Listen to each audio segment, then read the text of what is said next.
নমস্কার দুর্গা মার আগমনে কোভিড চলে যাক আর যে যেখানে আছে সবাই ভালো থাক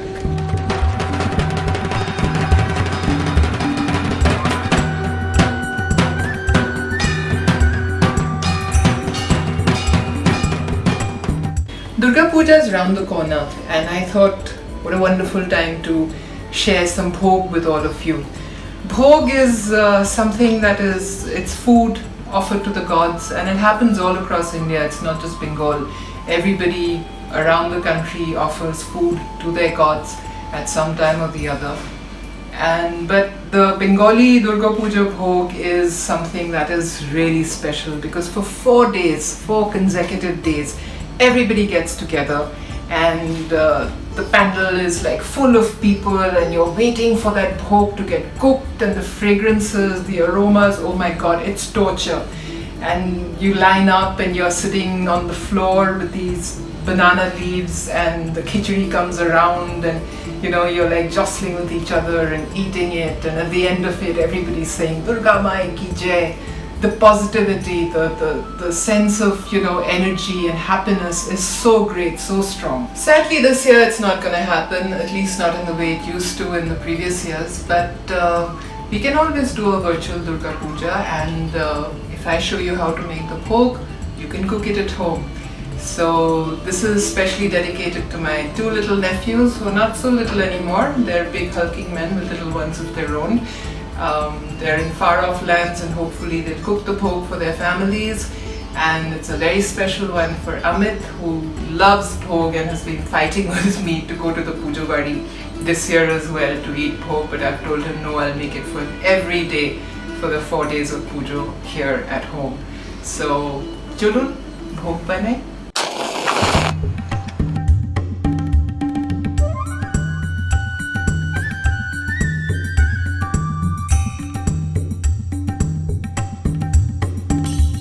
Let me show you what all I'm cooking today. I'm making khichdi. It's made with moong dal and rice. Ideally this should have been Govinda Bhog rice, but since I don't have it, we're doing it with regular basmati. Then there's going to be kheer, very little quantity because it's just Amit and me. So that's the rice soaking for the kheer.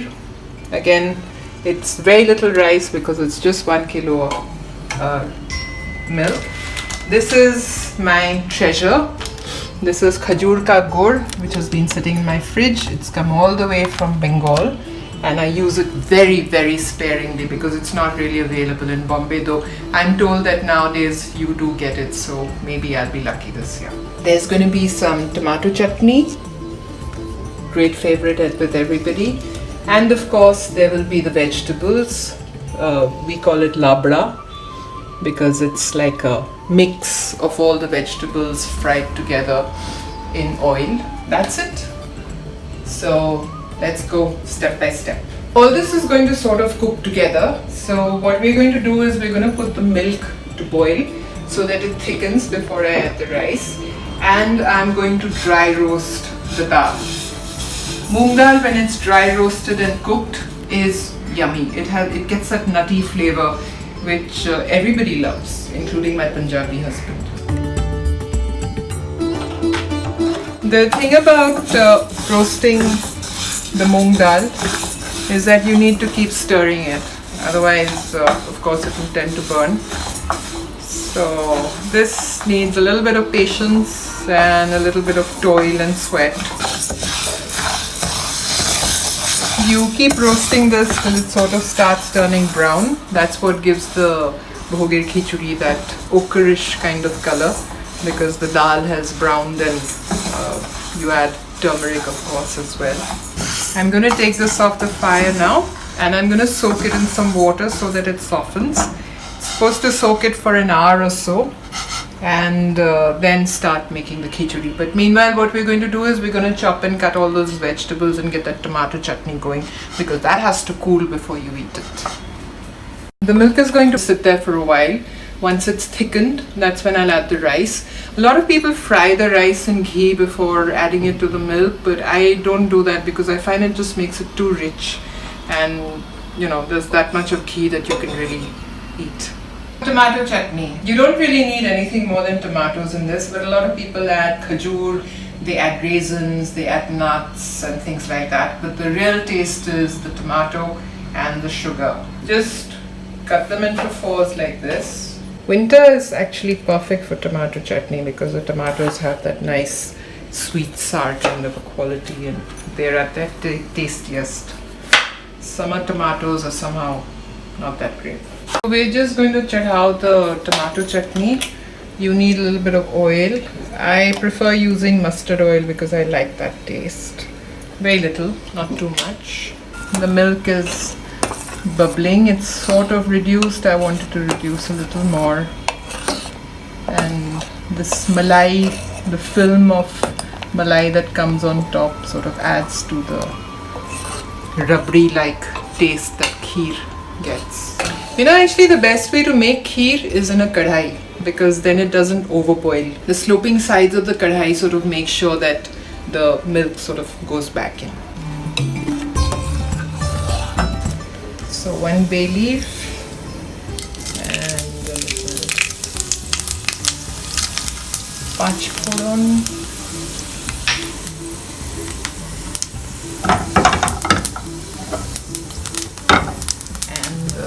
Tomatoes.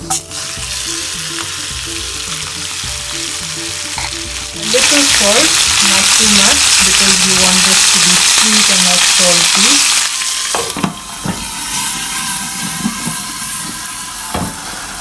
And this is going to simmer on slow fire while we go and cut the vegetables for the labra.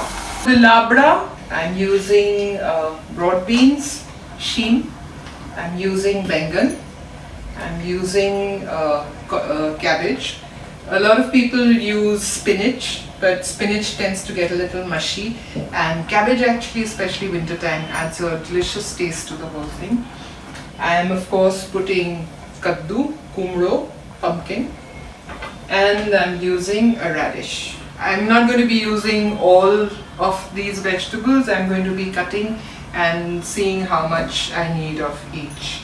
So let's start with the broad beans. Take off the sides. Make sure you keep the vegetables a nice largish size because otherwise they'll melt and disappear in the veggies.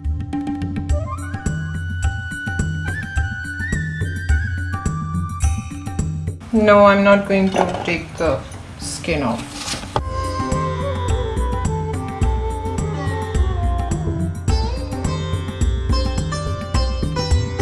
If you notice, these are all winter vegetables, traditionally winter vegetables. And the bengan. Now what I'm going to do with the bengan is I'm going to turn some into beguni so that you can have a bhaja. Okay, what is beguni? Beguni is like brinjal fritters. You dip them in a batter of besan, Bengal Garam, and then you deep fry them in oil and they're yummy, delicious. So since I'm not going to be using the full bengan in my labra, my mixed vegetables, I'll turn a little bit of it into beguni. So this is what is going into the labra. It gets cut differently. Brinjal tends to disintegrate very rapidly in the vegetables, so the bigger you keep them, the better it is. And we're going to add a little potato, not the full thing. I'm just going to use half for the vegetables and half I'll put in the khichdi. Now the thing with the potato and the labra is that you don't peel it. Bengalis actually eat the skin of a lot of vegetables, potatoes, peas, lauki, gourd, all sorts of things, ridge gourd, all that. So I guess it's all healthy, or used to be at least. My veggies for the labra is ready. I can take out the pan and put it all in. I need a little bit of ginger. I just grated this ginger, so around that much is okay. A little bit more. And I'm going to throw in some green chilies to make it nice and spicy because that's how Mr. Mehra likes it. Okay, so let's go put this on the fire. We shall also check what's happening with the tomatoes and we shall check what's happening with the milk. And if the milk is kind of boiled, I'm going to add this rice. For 1 liter of milk, I've used like a small muthi of rice. So that's all that it is. And the rice has been soaking for a while. I'm going to crumble it so that, because I don't have Gobinda Bhog again, and then add it to the milk so that it gets nice and cooked. The milk is reduced to half. Now I'm going to add the rice, which I have broken into bits. My beautiful basmati is now chota bits, and this is all the quantity of rice that I'm using here, because the rice sort of all the starch comes out and it makes the whole thing more glutinous, and you don't want a very ricey kind of kheer. You want kheer with a little rice in it, right? So once the rice is cooked and soft, that's when I'll be adding the gur. But with gur you have to be careful, because if you add it to boiling milk, then it might split the milk. So you need to let the kheer sort of cool down a little bit and then you add the gur. Let me just give this a stir before the rice sort of settles down at the bottom. By gur, what I mean is jaggery, and this is a special jaggery from Bengal which is made from the date palm. I think you get a date palm jaggery in the south as well. I know I've seen it in Bangalore, so it shouldn't be very difficult to find. But it really lends an amazing flavor to the kheer, the payasam or rice pudding.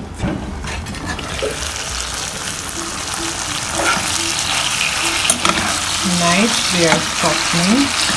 I need them to soften a little more. I'm going to leave it open so that not too much of the water gets released. And then I will be adding sugar. There's no water added to this.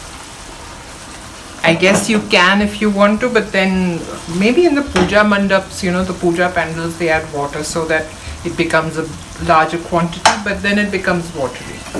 Check on this, I think this is done. The tomatoes are soft enough.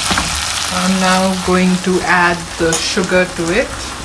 And then once the sugar melts and kind of thickens a little bit, I'll be adding some imli. The sugar, of course, is to taste, depending on how sweet you want it and how sweet your tomatoes are.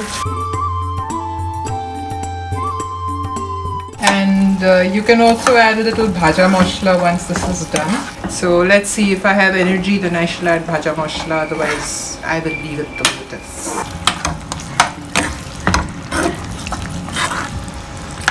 Oh, look at what's happening to my kheer.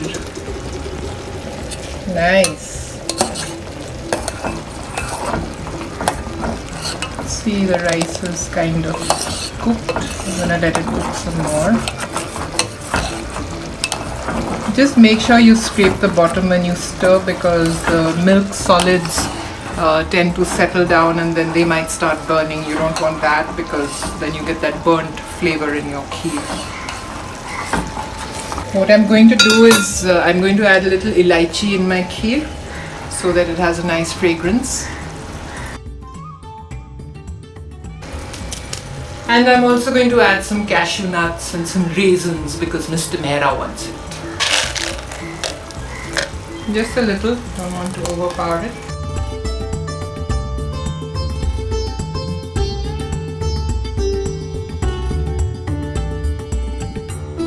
And now for the secret ingredient of the kheer, on which many books have been written and many brides have been tested: a pinch of salt. Of course, it's no longer a secret anymore. Everybody who bakes or makes desserts of any kind, they always tell you, add a pinch of salt or use salted butter, because salt in sweet dishes sort of balances the taste, just like a little pinch of sugar in salty dishes also balances the taste.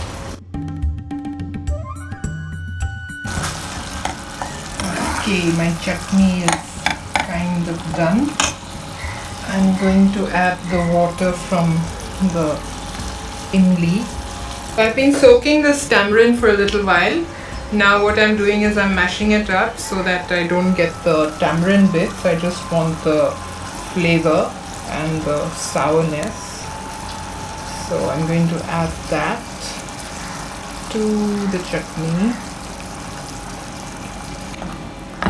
If you like, you don't want to add tamarind, you can also add a little nimbu, lemon juice basically, and let that sort of give it the sourness.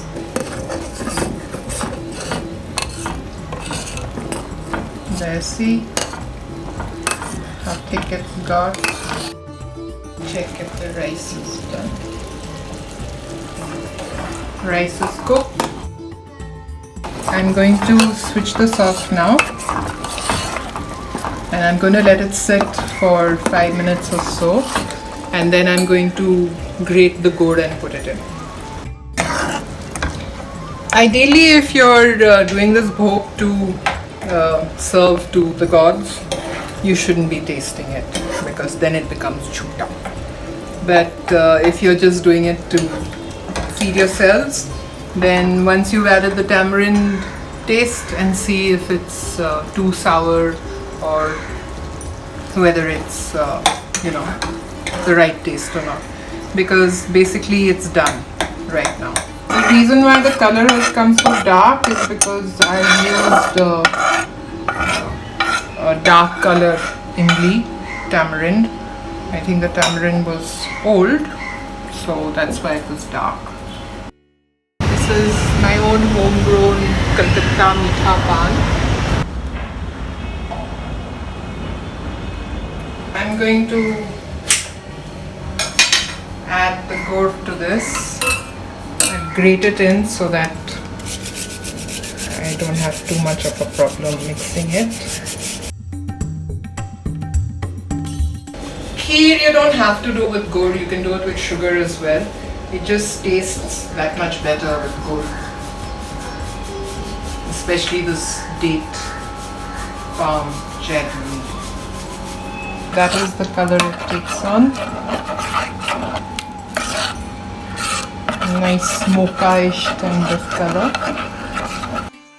So these are the veggies that are going into the khichdi. For the beguni, like I told you, you just need, it's like besan ke pakode, which you have in the north of India, or bhajiyas as you have in Maharashtra and various other places.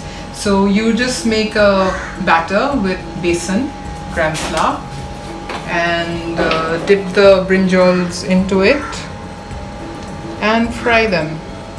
A little salt. I'm gonna mix it with hand. It's going to be a thickish batter. A lot of people add soda and stuff to make it fluff up and be crisp, but I prefer adding a little oil. What I'm going to be doing is the oil that I'll take in the pan for the vegetables, I will fry the beguni in them, I will fry the saute the vegetables for the khichdi in them, and then in that same thing, so that I'm not wasting oil, I'll make the labra. So you won't believe this, day before my ghee finished, and my neighbor who normally supplies me with this amazing ghee that she has, I sort of WhatsApped her immediately and I said, Samina, I need ghee. And she said, boss, it'll take 2-3 days at least. So I said, okay. So we were going to shoot today, and I was like, what do I do? So I said, okay, I have some Bengali ghee left, Jharna ghee, which Amit was wrinkling his nose at because he said it's gone too old. So I was like, theek hai, fir tel mein, we'll make it in oil or whatever. But Ma Durga obviously wanted ghee, because this just half an hour before we started shoot, Samina called and said, your ghee is here. Doesn't that look amazing? This is pure homemade ghee. Just look at that beauty. Awesome. So, big dollops go in there. The rice to dal measure is 1:1. So I have taken 2 cups of dal and 2 cups of rice because I'm sure Mehra will appreciate the leftovers, apart from which I was thinking of sending some across to my neighbor. Let the ghee melt. A couple of bay leaves, some red chilies. You're supposed to use dry red chilies, but I've finished mine and I don't want to use the bad guys anymore. Some sabut garam masala, so I have 3-4 elaichis, 3-4 cloves, cardamom and cinnamon. Now we shall wait for the fragrance to hit us. This is cumin and ginger.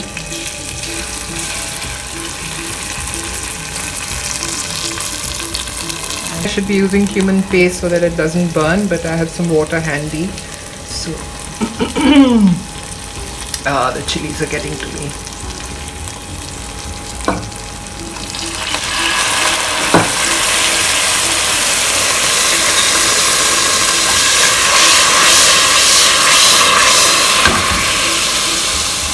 And some red chili powder.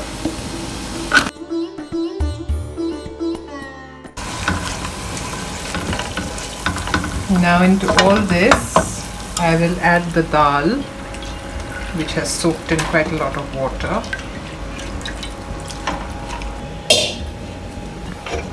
Add more water. The measure of water is okay. Now if you're cooking this in a pressure cooker, then you need to measure your water. But if you're cooking it on an open fire like the way I am, which is the traditional way, then you can just keep adding water when you feel it's drying up too much. So in a pressure cooker, you would put the dal and the rice and everything in together and add the measured water. I'll give you the details of all that in writing. When the dal has softened a bit, that's when I'll add the rice, because rice takes less time to cook than dal.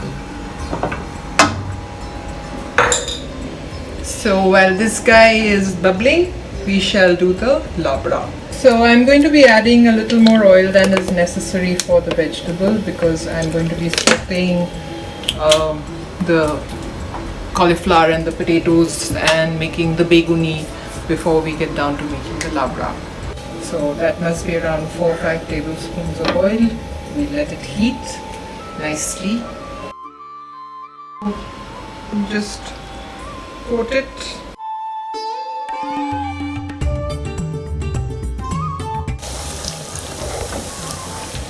Add a little salt to this. And we'll be adding sugar as well later on. Like I said, salty dishes need sugar, sweet dishes need salt. These don't look like the world's best begunis, but I hope they'll taste good. Beguni is actually Calcutta street food. In the evenings, if you walk down the streets, you'll find these guys sitting on the pavements with these huge kadhais filled to the brim with oil, and they're frying these thin slices of brinjal and potatoes and stuff like that, and then they have this big bag of puffed rice, muri, and so you buy muri and you buy beguni and you combine the two and you eat it. Oh, it's heaven. Great for addas. An adda is where a group of people sit down and have conversations about anything in the world, right from what NASA scientists are doing to what your neighborhood cat is up to. Okay, I think the begunis are done.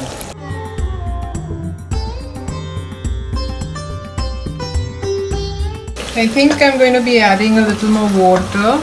Let me just check if the dal has softened a bit. If it's softened a bit, then I'm going to be adding the rice. Yeah, time to add the rice. Now the rice has also been soaking. Like I said, it's 1:1 ratio.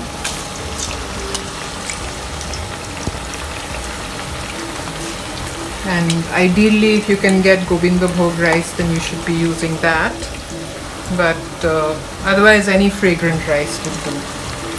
They have something called ambar mohar, That's also very good rice.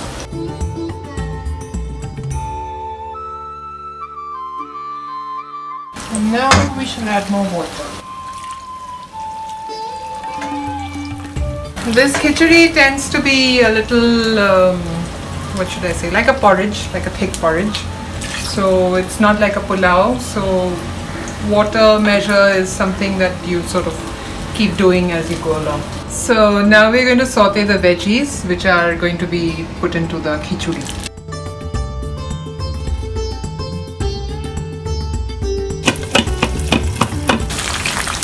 Frying the cauliflower just makes it taste better. If you add it straight to the khichdi, it has that gooey, porridgey kind of taste.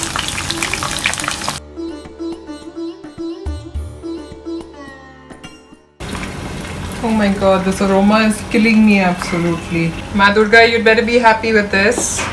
I know you've not reached us yet, and I know it's not time to offer you food, but I hope you see my house as a wayside dhaba and stop by and have a meal with your whole entourage and enjoy it.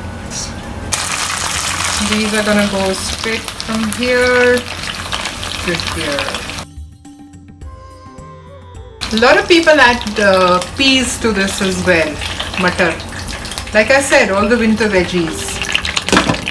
Now, what I'm going to do in this leftover oil, if it will please stop fluttering, is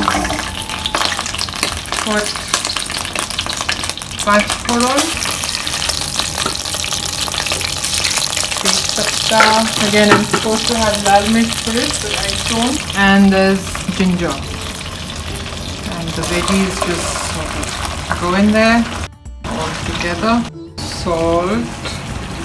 Remember, it's all going to shrink a bit, so don't be heavy-handed with the salt. And I will add a little sugar and turmeric.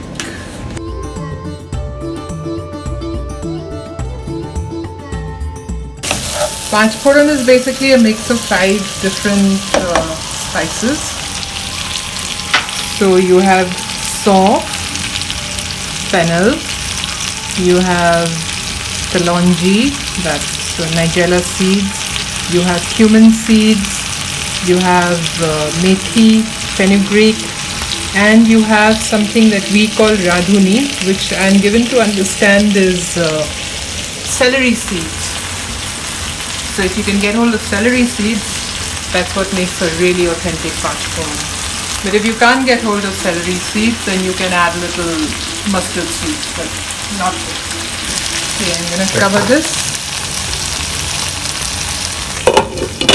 And it's already on low fire, so it will cook. And now this needs a stir. Little turmeric. Needs a little water. Like I said, it has to have that porridge kind of a feel to it, and the rice has to like really melt. Should I add the peas? What do you think? Yes. I shall add some peas. Frozen peas, always handy to have. Wow, that looks so nice.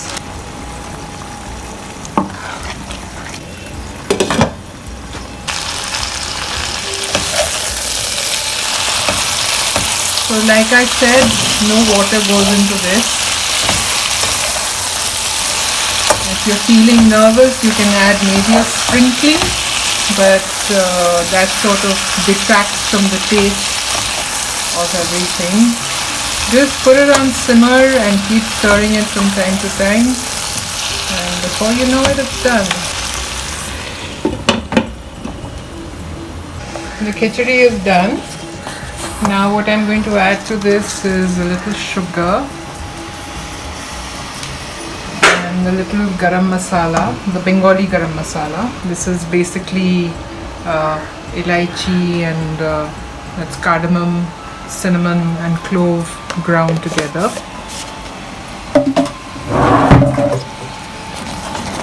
Give it a good mix. Be careful you don't mash up the cauliflower and the potatoes when you're doing this. See, thick, as my brother-in-law would say.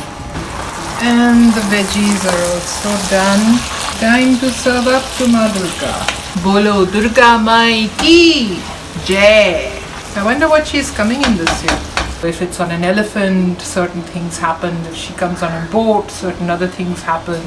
And I don't know, there's a whole lot of stories around all this. So that's the thali. I have vegetarian thalis in my house which are used either only for vegetarian preps or for pujas.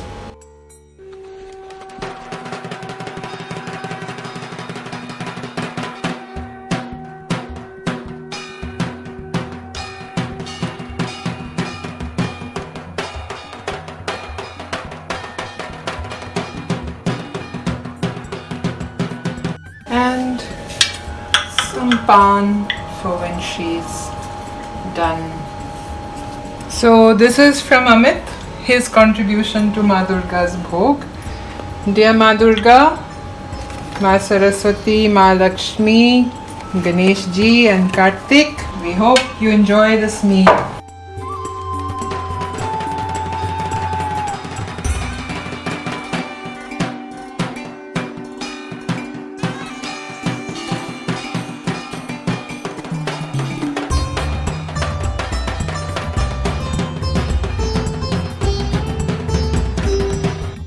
So have a happy Durga Puja, Navratri, all of you over there, and I do hope you try and make this.